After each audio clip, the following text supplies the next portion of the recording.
Hello there, Christian. Hello, Talkin fight fans around the world. Thank you for joining us in another episode on boxing, and specifically boxing at Tokyo at the Olympics in 2021, July this year. And we've got some news, I believe, today, right? Yep. Nope. There's always news, Graham. All right, always, good. always news. I can never tell. Well, I'm here, so there's news.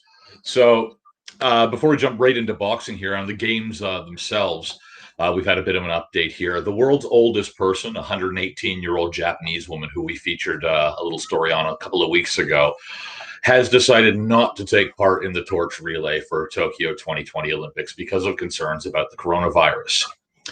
An official at her nursing home put out a statement on Wednesday saying, this casts more shadow over an event which is already facing significant hurdles, including possible lockdown extensions.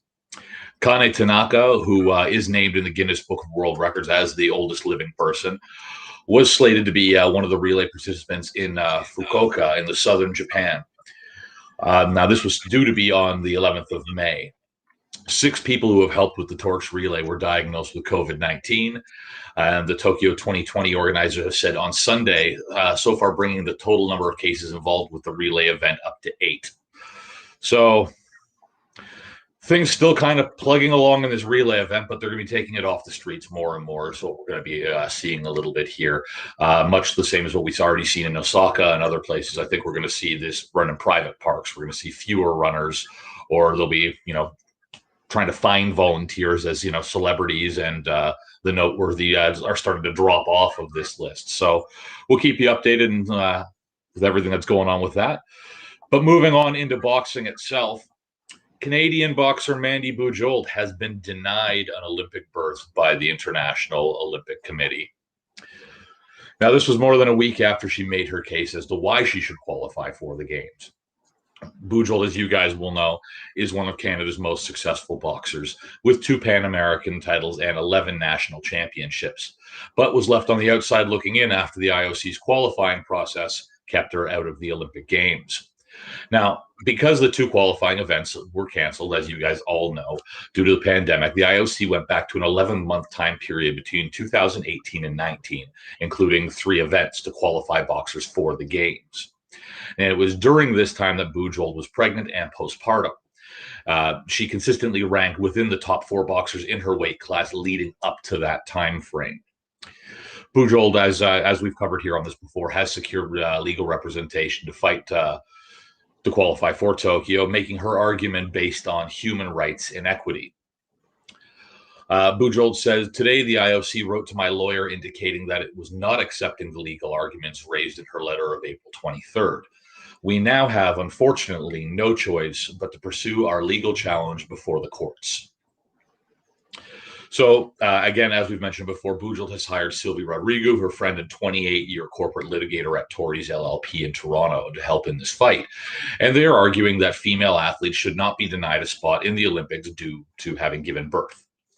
Rodrigo had delivered their argument to the IOC 2 weeks ago, and at the time, both her and Bujold were optimistic that the IOC would make what they felt was an easy decision. Bujold says, we gave the IOC the opportunity to step up and do the right thing for female athletes who took a brief break to have a child.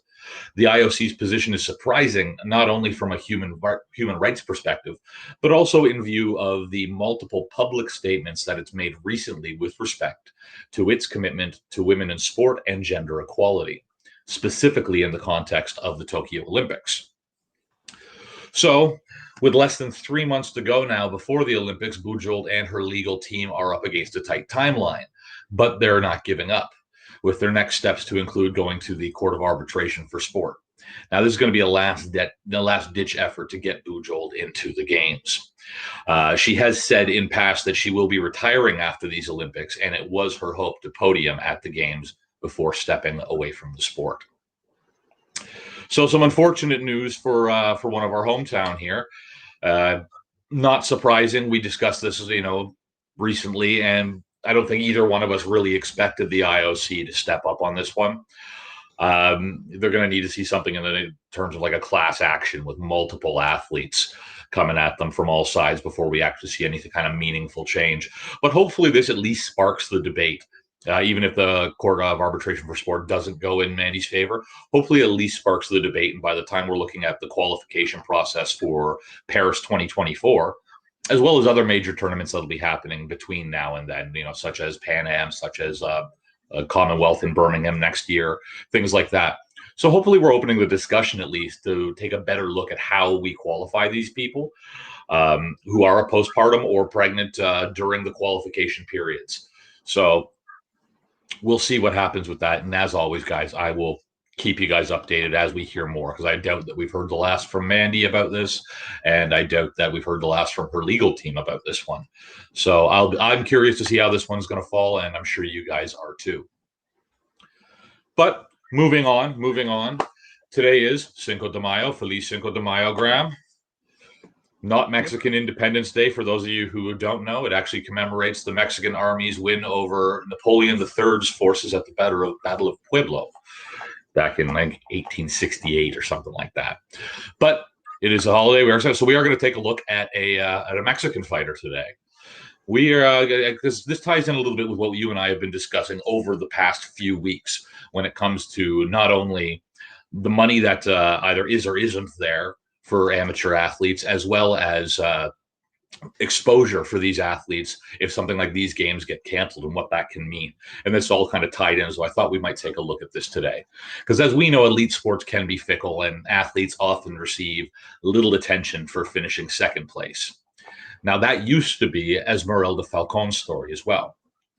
But the boxer's life changed in 2018 when she won the 60-kilogram title at the Central American and Caribbean Games in Barranquilla, Colombia. Subsequently, she finally received the scholarship offer she needed realistically to have a chance at qualifying for the Tokyo Olympic Games 2021. She says, "The medal changed my whole life because I had been selected to the national team since 2014, but had never been offered any support. The scholarship gave me the facilities I needed to study and train because I was also working before. It's also opened up new expectations and realities for me and made me believe that I had a better chance of reaching the Olympic Games. Now my work and determination can help me achieve these objectives." So Mexico has produced countless professional world champions, as well as Olympic champions like Ricardo Delgado and Antonio Roldan, both at the Mexico City 1968 Games, for example. So with 13 medals overall, it's actually their second most successful sport in Olympic history. So keeping that in mind, it may come as a bit of a surprise, therefore, that since women's boxing was added to the Olympic program at London 2012, there have been no female competitors from Mexico to date. The sport has continued to grow since then, and the Tokyo Olympics will feature the most female boxers in history with 5 weight divisions, which is 2 more than we saw at Rio 2016. And it's also interesting to note, and should be kept in mind, that in Japan, at these Olympics, Mexico's female boxers now at this point appear to be Mexico's best chance at actually being on the podium. After a poor showing across the board at the 2019 Pan Am Games, Falcon and compatriot Brianda Cruz gave Mexico something to cheer about after both bringing home bronze medals, their only medals at those games, in boxing, that is. Falcon believes that disorganization and a lack of proper funding for her sport at home were partially to blame for the disappointing results, saying, "We cannot have high ambitions if they don't give us preparation, a decent international standard warm-up. My federation, my coach Oscar Valdez, and the mayor's office of Xochimilco were the ones who supported us financially. If they hadn't, we would not have had any representatives in this discipline." No, she was also given financial assistance for that particular tournament by professional Mexican boxer Mariana Barbie Juarez, who wanted to support a future female star as well. In September of last year, she did contract COVID-19 along with 6 other members of her family and was hospitalized out of precaution due to being an asthmatic, but was back on her feet a few days later. So that obviously put a bit of a hiccup in her training routine, but she got right back onto the horse, so to speak, and started training hard. Falcon wants to compete in Japan, she says, for something bigger than herself. While many boxers are obsessed with personal glory and accolades, She wants to improve society, she says. She wants her victories to represent all women. She says every step that we take is going to benefit the next generation, to be recognized as females together and not just talented individuals. That's the goal. So she also won't cut any corners in her pursuit to reach the top of boxing. Regardless of what she does achieve in 2021, she wants to remain an amateur for at least another 3 years. She says of this, I want to compete in at least 2 Olympic cycles. Some say that I've arrived late to boxing, but I believe that I arrived at just the right time. Yes, I want to try to be a professional, but that won't come until after Paris 2024. So it's a boxer to keep an eye out for, Graham, and I think she's going to do big things. She's going to have her work cut out for her, though, as heavily favored in that her weight category is going to be Beatriz Ferreira out of Brazil, who at this point in time is going to be is heavily favored to go gold in this one. But I would not be surprised to see Esmeralda Falcon and Beatriz Ferreira in the end of that gold medal bout. There we go. Had a moment there at the very end. Brain went offline briefly. That's all right. It's Cinco de Mayo. I'm sure you've had a few tequilas. Only one. I've got stuff I got to do today, but I do have some carnitas in the slow cooker. It'll be good. Fair enough. The interesting thing about what you're saying is as I'm listening, as I'm sure everyone else who's listening says to themselves, the one thing you have to appreciate about these Olympic competitors in any sport, they have vision. Like, I have no idea where I'm going to be in 4 years' time. Yeah. Let alone 4 months from now. In a nicer studio. Lockdown ended in a nicer studio is the answer.